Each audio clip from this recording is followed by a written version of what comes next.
Avez-vous parfois de la difficulté à atteindre vos objectifs et à livrer à temps? Si oui, ça se peut que vous soyez la principale cause du problème.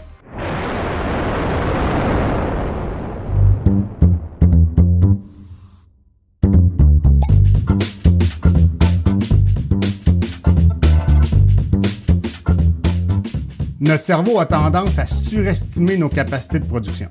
Donc, autrement dit, quand je lui demande le temps que ça va me prendre pour réaliser une tâche, il imagine que je vais être capable de me concentrer à 100% sur la tâche. Mais dans la vie réelle, c'est pas comme ça que ça fonctionne parce qu'il y a toujours des imprévus. Il va y avoir des réunions qui vont s'étirer, je vais recevoir des courriels urgents, un de mes enfants peut être malade, et j'en passe. Et donc, ça nous amène à se fixer des objectifs qui sont tout simplement irréalistes.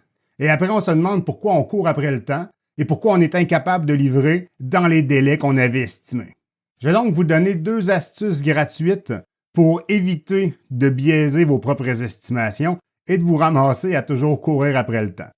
Premièrement, les recherches suggèrent qu'on surestime de 20 à 40% nos capacités de production. Donc, si je demande à mon cerveau de me faire une estimation du temps que ça va me prendre pour réaliser une tâche, je devrais rajouter 20 ou 40%. Donc, si je pense que ça va me prendre 3 jours, je suis aussi bien de planifier pour 4, peut-être même 5. Deuxième astuce, imaginez que c'est quelqu'un d'autre qui doit faire la tâche.